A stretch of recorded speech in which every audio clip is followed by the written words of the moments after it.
여러분, 한국 교회가 지금 우리가 살아가는 시대 가운데 참 많은 비판을 받습니다. 기독교를 비하하는 용어 중에 다양한 게 있는데 기득교라는 단어가 있어요. 기득교. 이 말은 뭐냐면 기득층만을 위한 종교다. 배부른 자, 부유한 자들만을 위한 종교다. 그렇게 해서 기득교라고 하는 이야기가 있고, 또 여러분들도 한 번쯤은 들어봤을 것 같아요. 개독교다 막 이런 이야기도 들어보잖아요.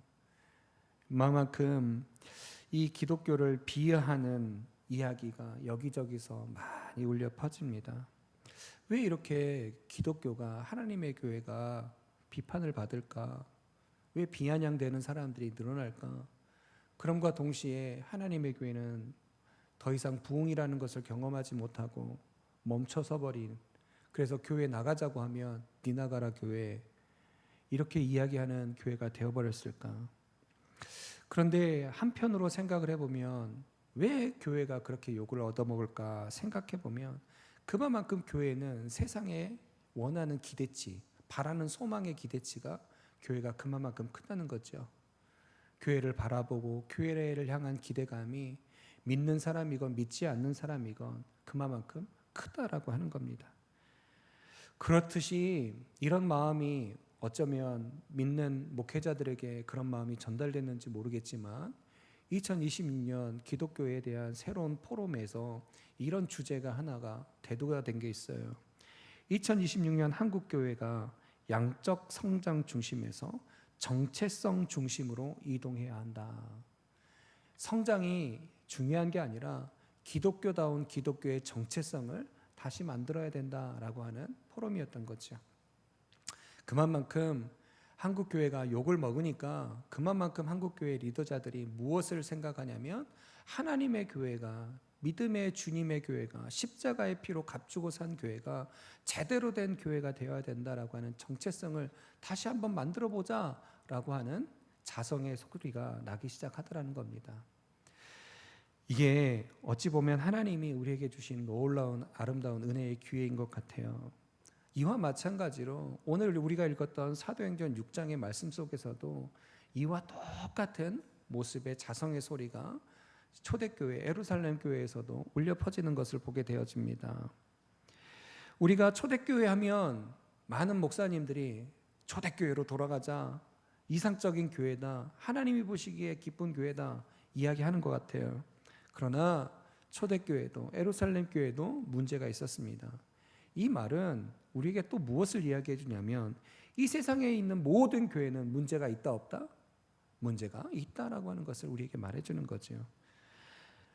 왜 많은 목사님들이 초대교회를 이야기하면서 이상적인 교회다라고 이야기하냐면, 이 초대교회가 시작하는 것부터 생각해보면 이상적인 교회일 수밖에 없어요. 이 하나님의 예수 그리스도의 제자가 12명의 제자가 있었습니다. 예수 그리스도께서 부활하시고 승천하신 다음에 11사도가 있었죠. 가룟 유다가 죽고 난 다음에 이 마가의 다락방에서 이 마띠아 추첨을 통하여서 한 명의 사도를 더, 마띠아라고 하는 사도를 한 명 더 세우고 12사도가 되어집니다. 그런데 성경을 읽다 보면 고린도전서를 보면 예수 그리스도께서 부활하신 다음에 제자들과 500의 형제들에게 일시에 보이셨다라고 이야기했어요. 이 말씀은 무엇이냐면, 예수님께서 부활하시고 부활하심을 목격한 사람들이 500명 이상이 되는 숫자가 있었다라고 하는 것을 우리에게 말씀해 주는 거죠. 이것은 다시금 이야기하면 예수를, 죽었음에도 불구하고 예수를 믿었던 사람들이 있었다라고 하는, 500명 이상이 모였다라고 하는 사람을 이야기합니다. 그런데 이 초대교회 예루살렘 교회가 시작하는 태동이 되어지는 시기를 보게 되어지면, 사도행전 2장을 보게 되어지면 오순절에 성령의 역사가 일어나게 되어지는데, 그 성령의 역사가 일어날 때 예수의 제자들과 함께 몇 명의 사람들이 성령의 충만을 받습니까? 120명이 성령의 충만의 경험을, 성령의 임재를 경험하게 되어집니다.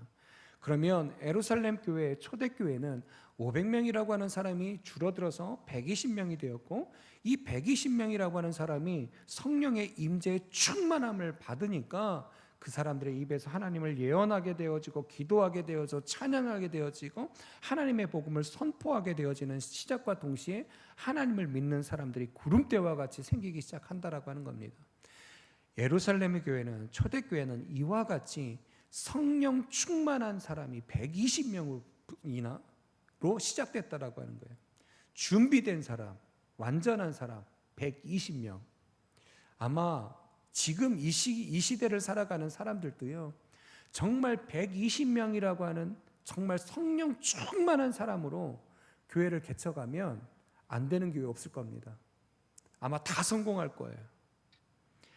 이와 같이 예루살렘 교회는 시작부터요, 성령의 사람들로 시작했어요. 예수의 제자들로 완전함으로부터 시작됐던 교회가 이런 초대교회였다라고 하는 거죠. 그러기에 우리가 읽었던 본문 말씀에 그때의 제자가 어떻게 됐다고요? 더 많아졌다는 거예요. 제자들이 더 많아졌다라고 하는 겁니다. 여기서의 제자는 예수의 제자들이 아니라 사도의 제자들과 같은 믿는 사람들의 성도를 이야기합니다. 성도들이 더 많아졌다는 거예요. 그러기에 1절에 그때라고 하는 단어를 보면 이 단어가 어디하고 연결되냐면 6장 앞에 5장과 연결되어집니다. 5장 42절에 보게 되어지면 사도들이 어떤 삶을 살았냐고 이야기하고 있냐면, 고난 중에도 성전에서든지 집에서든지 가르치고 전도하기를 어떻게 하지 않았다? 그치지 않았다. 멈추지 않았다. 그러니까 이렇게 성령 충만한 사람들이 가득한 게 교회가 시작되었는데, 그 교회의 목회자라고 하는 사도들도 어떤 삶을 살았냐면 고난과 역경 속에서도 하나님의 말씀 복음을 가르치기를 멈추지 않고 끝까지 복음을 붙잡고 살았던 사람들, 리더들이 있었던 곳이 어디였냐면 바로 예루살렘 교회 초대교회였다라고 하는 거예요. 그러니까 그 결과로 주어진 게 뭐냐면 믿는 제자의 수가 더 많아질 수밖에 없었다라고 하는 거지요. 예수님을 믿는 이 많은 신도의 수, 점점 많아지는 수. 그런데 이 믿는 사람들의 헌신도가, 새롭게 예수를 믿는 이 사람들의 성도의 이 신앙의 태도는 또한 어땠냐면, 사도행전 4장 32절에 보면 이 초대교회 구성원의 이 모습을 말씀해 주는 게 있어요. 이 세번역 성경으로 이렇게 번역됩니다. 많은 신도가 다 한 마음과 한 뜻이 되어서 아무도 자기 소유를 자기 것이라 하지 않고 모든 것을 공동으로 사용하였다. 믿는 성도들이, 많은 제자의 수가 늘어났잖아요. 그런데 그 많은 성도들이 한 마음 한 뜻이 됐대요. 거기다가 하나님의 복음을 온전히 믿음으로 따라감으로 인하여서 자기의 소유가 자기 것이라고 여기지 아니하고 모든 이들과 함께 공유하는 교회. 얼마나 대단합니까? 쉽게 말하면 지금 이 시간 예배 끝났는데 김미아 권사님이 김창희 장로님 지갑을 딱 빼가지고 여기서 5만 원 내가 가져갈게요 하고 가져가도 김창희 장로님이 5만 원 더 가져가, 왜 5만 원만 가져가, 더 사 먹고 더 기쁜 거예요. 말만 들어도 좋지요 권사님. 자기 게 아니에요. 자기 소유가 아니라 누군가가 필요하면 베풀고 나누어주는 교회, 너무나 좋지요. 이런 교회였다는 거예요. 헌신과 섬김이 충만했던 교회, 자기의 것을 남에게 나누어주는 살아있는 생명력이 있는 교회, 이런 교회. 그러니까 이런 교회는 부흥했을까요? 안 했을까요? 성경은 부흥했다라고 이야기합니다. 제자의 수가 많아졌다라고 이야기합니다. 그러면 한번 질문해 보겠습니다. 성경에서 사도행전을 보면 이 초대교회의 성도의 숫자가 몇 명일까 짐작해 볼 수 있는 숫자의 나로미터가 나옵니다. 과연 초대교회는 몇 명이나 됐을까요? 몇 명이나 됐을까요? 제가 처음에 120명으로 시작했으니까 기본 120은 깔고 갈 것 같아요. 그죠? 성경을 보게 되어지면 이 베드로가 성령의 충만을 받고 이 예루살렘에서 복음을 전파하거든요. 그때 변화된 숫자가 몇 명이라고 성경은 이야기합니까? 3,000명이래요. 3,000명이 어찌할꼬 하며 회개했다는 거죠. 그럼 그 사람들이 교회로 들어왔을까요? 안 들어왔을까요? 성경은, 복음은 회개의 영이 다 하나님의 복음으로, 하나님의 교회로 들어오는 걸 보게 됩니다. 우리가 살아가는 세상도 하나님의 복음을 믿고 회개함의 영이 되면 세상에서 살지 않아요. 하나님의 교회로 들어와 하나님의 공동체의 모든 사람들과 함께하는 걸 보게 되지요. 그러면 120명이 몇 명이 돼버렸어요? 3,120명이 됐어요. 그리고 거기서 끝나지 않아요. 사도행전 8장을 보게 되어지면, 사도행전 8장을 보게 되어지면 또 하나님의 복음이 선포되어지기 시작합니다. 그때 장정의 수, 남자의 수가 몇 명이 복음을 들었다고 했냐면 5,000명이 변했다라고 이야기합니다. 그러면 3,000명 플러스 5,000명 몇 명입니까? 8,000명이에요. 그런데 5,000명의 성도는 남자만이래요. 그러면 여자와 아이들까지 하면 몇 명이 될까요?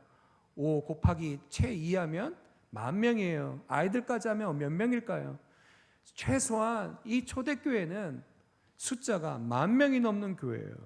어마어마한 숫자가 하나님의 교회를 이루게 된 겁니다. 개척하자마자 하나님의 사도와 하나님의 성도의 제자들이 늘어나자 하나님의 교회는 메가처치라고 하는 대형 교회가 되어버린 겁니다. 생각해 보십시오. 성령 충만한 사도, 그리고 하나님을 믿는 제자들이 믿음의 성령에 충만한 사람들, 자기의 것을 자기 것이라 여기지 아니며 나눔과 헌신회가 있는 성도들이 몇 명인 거예요? 10,000명이 넘는 거예요. 10,000명이. 그러면 이 세상을 뒤집어 엎을 만한 교회 아닙니까?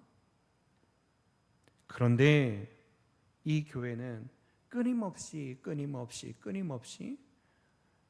공격과 사단의 공격과 어려움이 있었던 것을 보게 됩니다. 사도행전 5장에 보면 아나니와 삽비라의 사건이 등장하지요.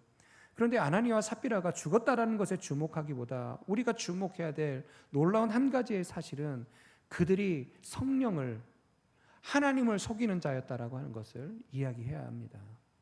하나님을 믿는 자들 중에 무슨 자들이 나온다는 거예요? 하나님 앞에 온전치 못한 자들이 나오기 시작하더라는 거예요. 또한 6장을 우리가 읽었던 말씀을 보니까 내부적인 갈등도 일어나기 시작합니다. 사단은 끊임없이 하나님의 교회를 공격하고 하나님의 사람을 변질되게 하고 하나님 앞에 온전한 교회의 공동체의 모습으로 살아가기를 두려워하고 있다라고 하는 거지요.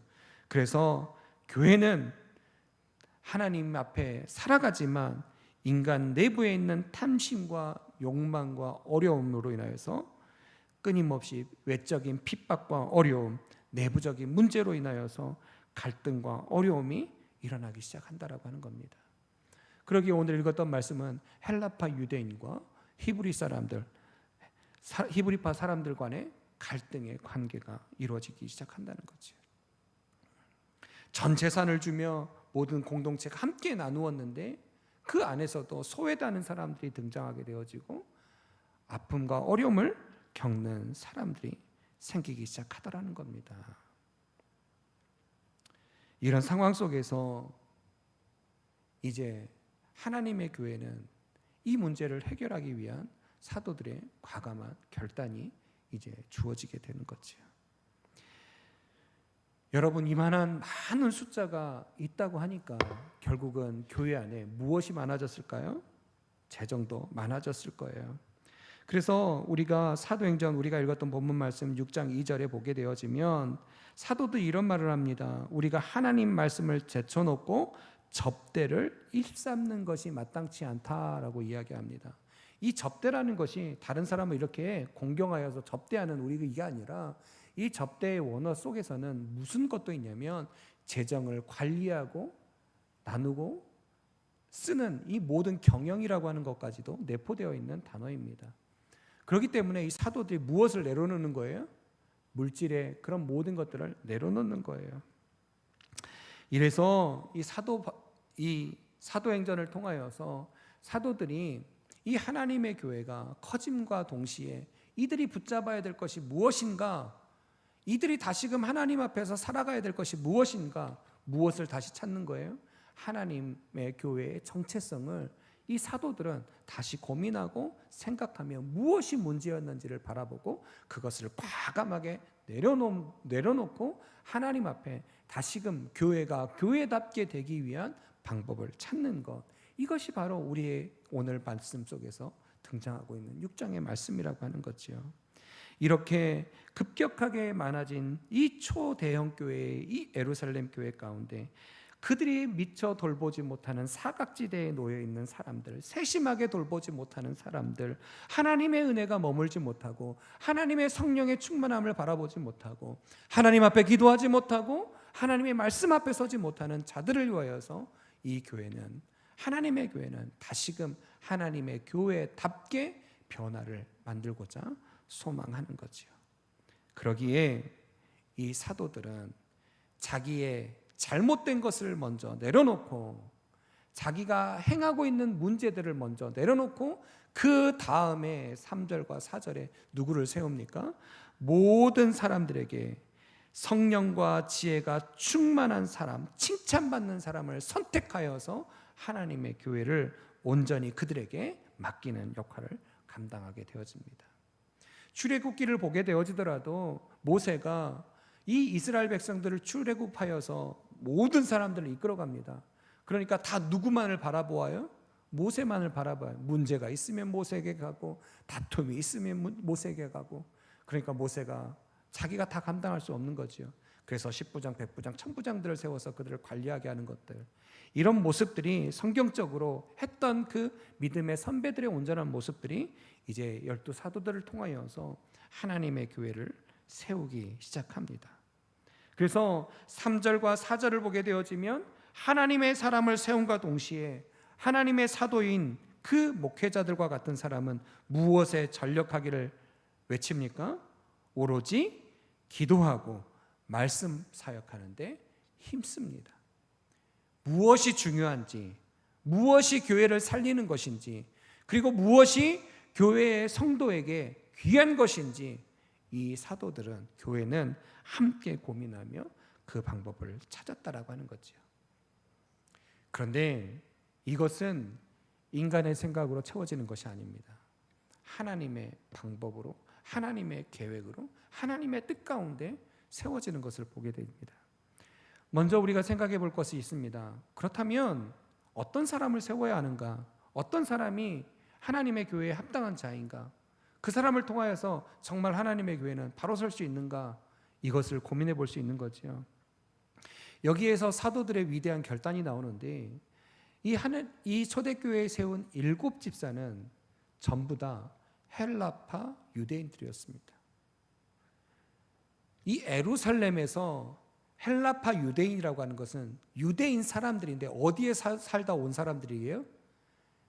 예루살렘이 아닌, 이스라엘이 아닌 헬라라고 하는, 로마라고 하는 이 이방인의 땅에서 살던 사람들이 마지막 인생이 끝나갈 때쯤, 또는 하나님 앞에 교회에 온전히 서서 하는 사람들, 이방 땅에서 살던 사람들이 이제 유대라고 하는 예루살렘으로 와서 이 초대교회의 성도가 된 사람들입니다.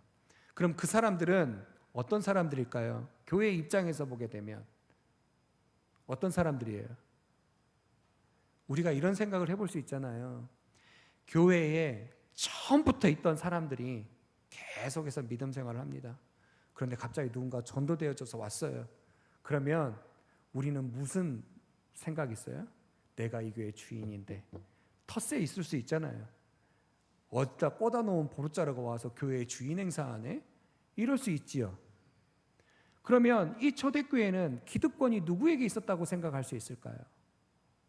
히브리파 유대인들에게 있었겠죠. 왜냐하면 이 나눔이라고 하는 것을 보게 되어지면 헬라파 유대인의 과부들이 섬김의 외곽지대에 있었던 거 보면 이 교회는 누구에게 더 집중하고 있었던 걸 보게 될까요?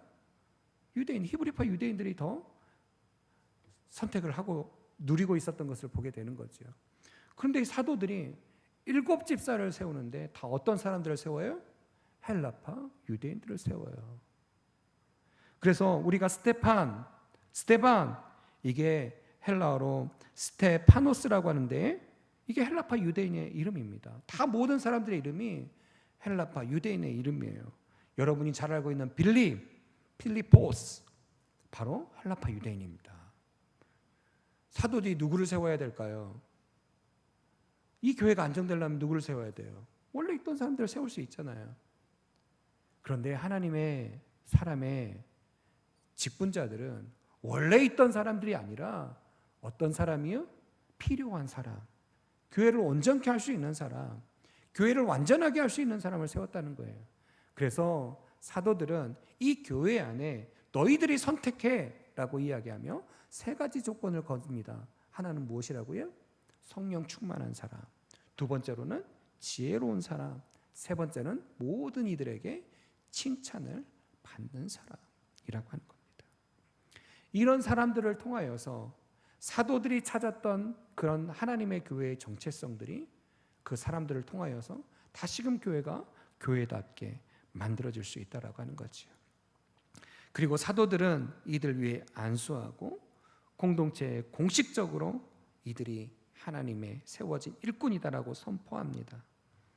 그리고 이 12명의 유대인의 사도들, 7명의 일꾼인 헬라파 유대인, 결국 19명의 주님의 제자와 같은 사람들이 이 초대교회를 공평하고 온전하게 세우게 되어지는 것을 보게 되어지지요. 그랬더니 이 교회가 7절에 보니까 뭐라고 이야기합니까? 또 제자가 어떻게 되어졌더라? 더 많아졌더라. 그런데 7절의 말씀을 보면 더 중요한 말씀이 있습니다. 7절 끝에 보면 허다한 누가요? 제사장의 무리도 이 도에 복종하더라. 제사장의 무리는 어느 편에 있었던 사람일까요? 초대교회 반대편에 있던 사람들입니다. 결국 교회를 욕하고 핍박하고 야 개독교, 기득교 이렇게 욕하던 사람들이 바로 제사장과 같은 사람들이에요. 그런데 하나님의 교회를 완전하게 하려고 하니까 그렇게 되어지니까 그렇게 욕하던 사람들이 아니다라고 이야기하던 사람들이 어디를 주목하고 있어요? 교회를 다시금 주목하고 그 도 하나님의 복음을 따라가고 있더라고 하는 거죠. 그런 교회가 우리 교회가 되기를 소망합니다. 내 마음의 교회가 되기를 소망합니다. 이게 바로 놀라운 하나님의 메시지인 거예요. 그렇다면 우리는 생각해야 합니다. 여러분 우리 교회가 그런 교회가 되길 원하시죠? 우리 교회가 아직도 하나님이 원하시는 부흥을 꿈꾸기를 원하시죠? 그렇다면 이 사도들이 초대교회가 보여준 이 방법, 하나님의 해결은 누구에게 있다? 하나님의 합당한 사람들에게 있다. 그 하나님이 원하시는 그 합당한 사람의 이 세 가지의 조건을 우리도 취해야 합니다. 여러분 성령 충만한 사람들이 되길 축원합니다. 로마서 8장 9절을 보면 이런 말씀이 있어요. 만일 너희 속에 하나님의 영이 거하시면 너희가 육신에 있지 아니하고 영에 있나니 누구든지 그리스도의 영이 없으면 그리스도의 사람이 아니라. 여러분 성령 충만이라고 하는 것을 대단하게 뭐 어떤 기름 부으심이라고 하는 것을 이야기하기 이전에 하나님의 영이 내 안에 있느냐 없느냐, 하나님의 말씀의 영이 내 안에 있느냐 없느냐, 하나님의 찬양과 기도의 삶이 우리 가운데 있느냐 없느냐, 이것 하나가 내가 그리스도인의 삶을 사느냐 그렇지 않느냐를 결정한다라고 하는 겁니다.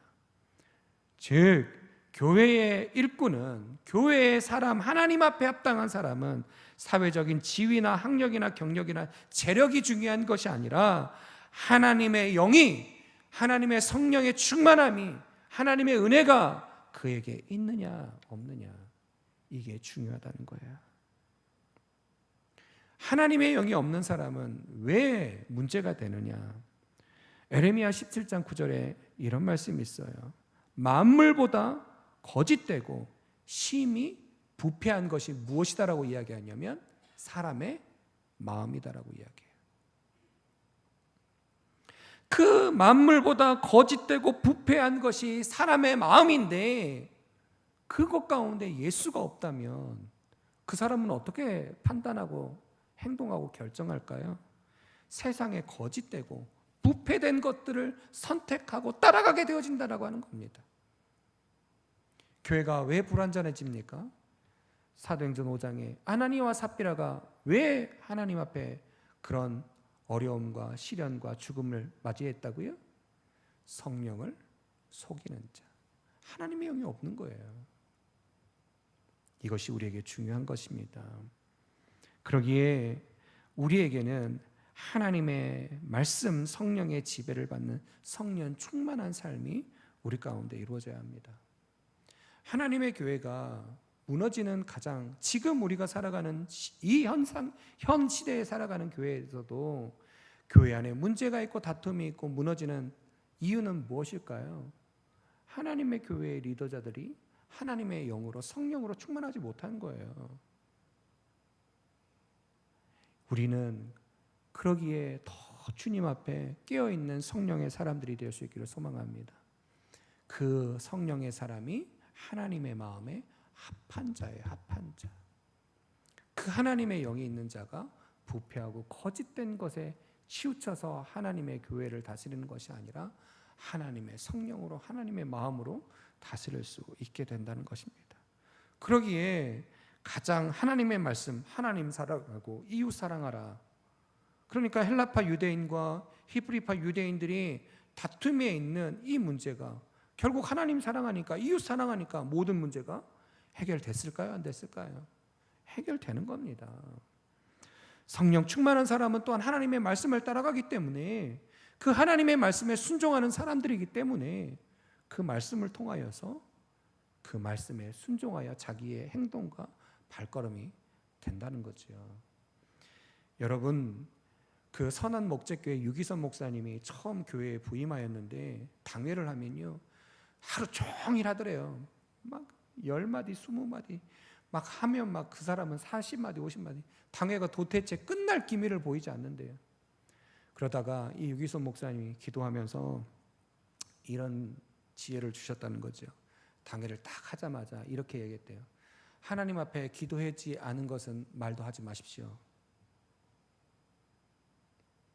그리고 내가 생각해 봤을 때 이거 이야기하려면 이야기하지 마십시오. 그러고 난 다음에 당회를 열었는데 몇 분 만에 끝났을까요? 열자마자 몇 분도 안 돼서 끝나버리더래요.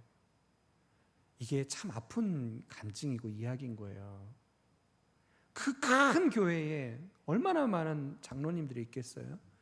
그런데 기도하지 않고 이야기하지 마라 그랬더니 몇 시간 동안 회의하고 다투던 그 문제가 몇 분 만에 아무런 문제 없이 이야기되고 마무리되더라는 거예요.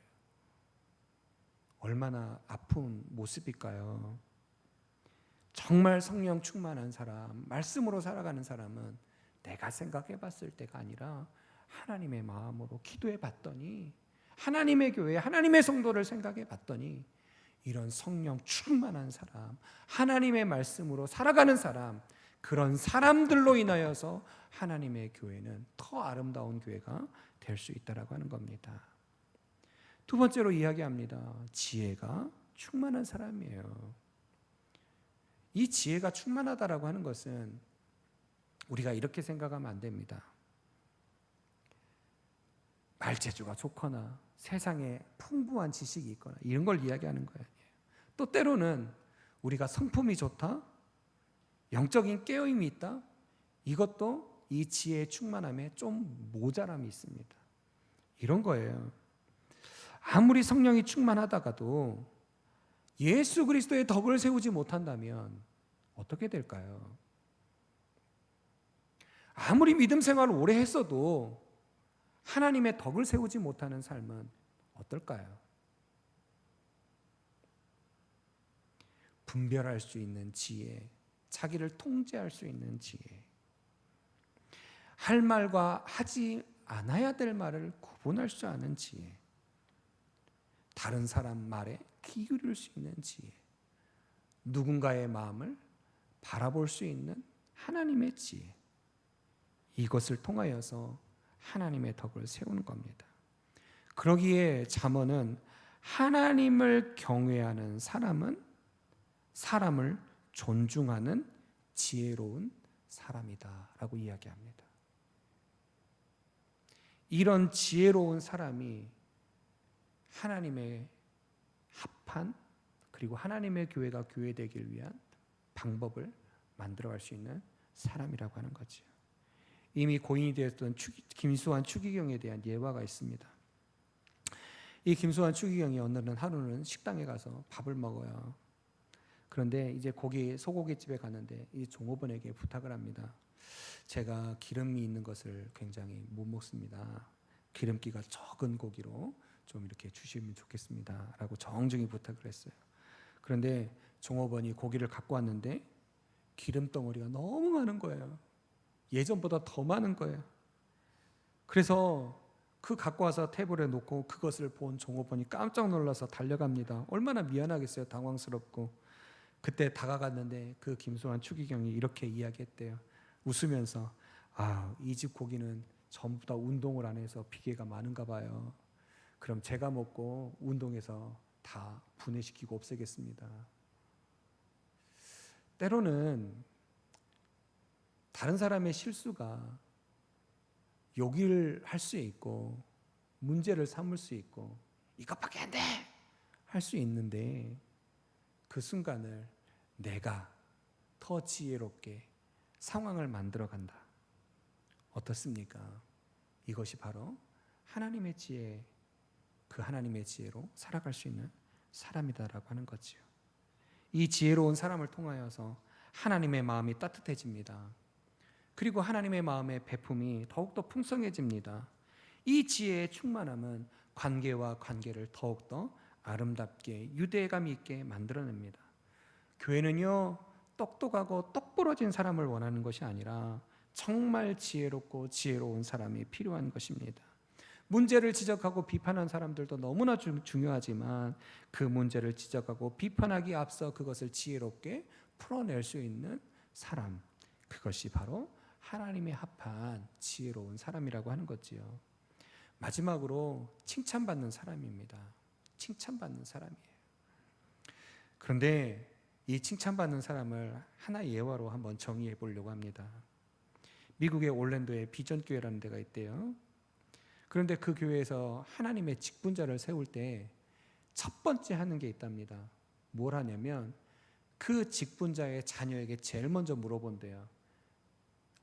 야, 네 아빠 장로 돼도 되겠냐? 야, 네 엄마 권사 돼도 되겠냐? 그러면 그 어린아이가 우리 아빠는 좀 그런 것 같아요. 그 1차적인 것을 통과하지 못하면 절대 세우지 않는다는 거예요. 누구에게서부터 칭찬을 들어야 된다는 거예요? 자기하고 가장 가까운 사람들에게서부터 인정받지 못하고 칭찬을 듣지 못한다면 누구에게도 인정받지 못한다. 교회의 어떤 누구에게도 인정받고 그 교회를 올바로 만들어 나가지 못한다는 거지요. 그렇게 칭찬받는 사람은 그 안에 있는 사람들에게 가장 인정받는 사람이라고 하는 거예요. 칭찬받는 사람은 인정받는 사람, 그 사람이 뭐다? 진짜 하나님의 합한 사람이다 라고 하는 겁니다. 여러분, 우리가 함께 무엇인가를 사역하고 함께 할 때도요, 그 함께하는 사람들에게 인정받는 사람, 칭찬받는 사람과 함께하고 싶은 것 아니겠습니까?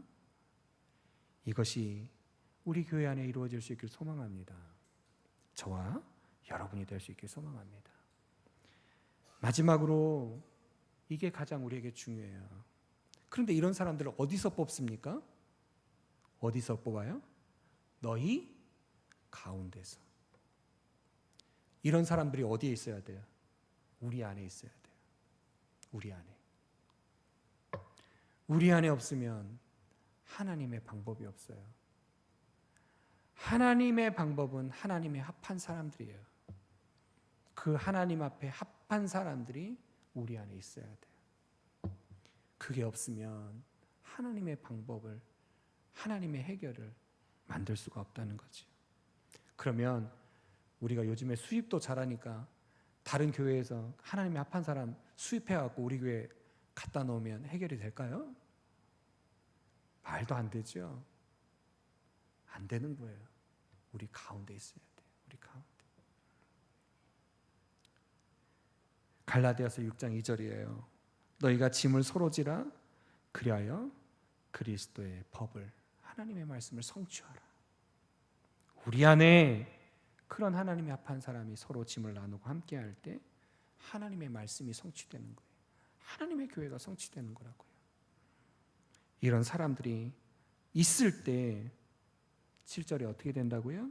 하나님의 말씀이 점점 왕성해지고 예루살렘에 있는 이 초대교회의 제자의 수가 더 힘이 많아지고, 이 교회를 핍박하고 욕하던 제사장들도 하나님의 말씀에, 복음에 복종하게 되는 역사가 일어나는 것입니다.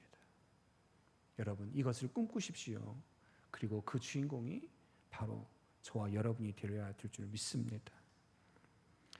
여러분, 우리 가운데 있어야 된다 그랬잖아요. 우리가 기도해야 될 게 있습니다. 한국교회가 닥치고 있는 가장 큰 문제, 다음 세대 이야기하죠.